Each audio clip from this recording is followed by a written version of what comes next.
what do we do in week 3? Well, this is where we can introduce punches 3 and 4. Once again, in your southpaw stance, this is going to be your specific warm-up for them. Reinforce thumb outside the hand, wrist is flat, and bring the hands into there.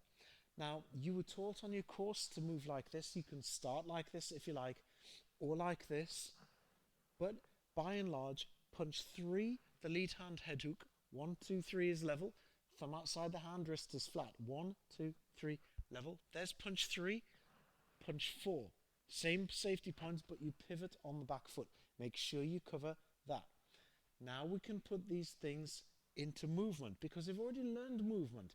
So what we do is we go straight into movement with this now. So they move, 3, 4. Then they move again, 3, 4. Sideways, 3, 4. Back to the middle, 3, 4.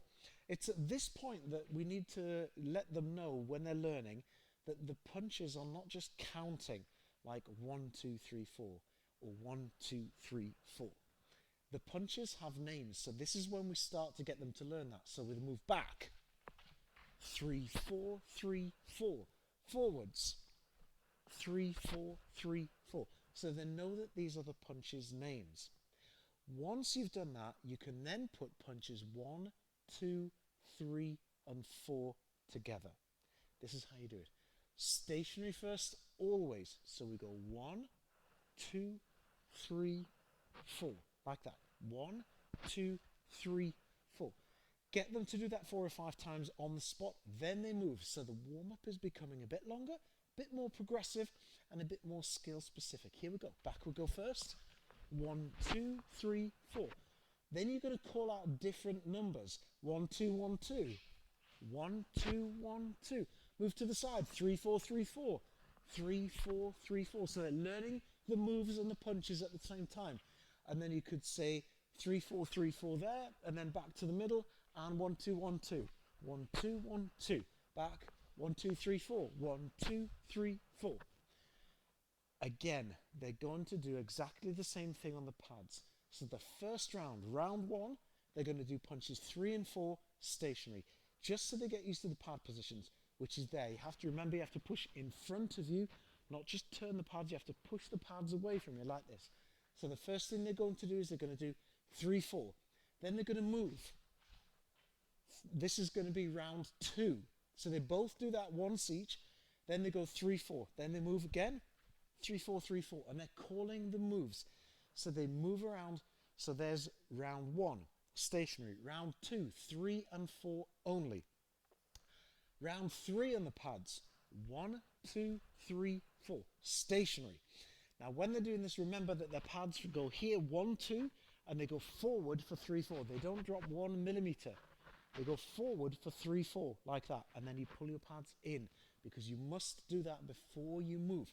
So they do 1, 2, 3, 4, and that's going to be round 3 on the pads, stationary. Then they're going to do it with movement.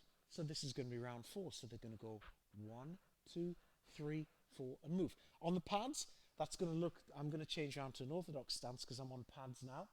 When I hold the pads, it's going to be 1, 2, 3, 4, then move, like this. 1, 2, 3, 4, then move. And the pad holder is going to call out the punches. Now, if you want to do round 5, you want to do another round, you can make a combination out of these punches. Now, the best combination that you can do with these punches is pretty much undoubtedly 1, 2, 3, 2. It looks like this. 1, 2, 3, 2. It's a real one. It really works. It's a boxing combination, and it's a brilliant point scorer. On the pads, that's going to look like this. 1, 2, 3, 2. So you do this with your pads. There, and then in. And then they're going to go 1, 2, 3, 2. Pads in. Then they can do that with movement. So you've got 6 rounds that you can do. Then you can mix that up with your circuit, etc. No more than that in week 3. That's a detailed structure as to what you can teach when you're teaching this in week 3.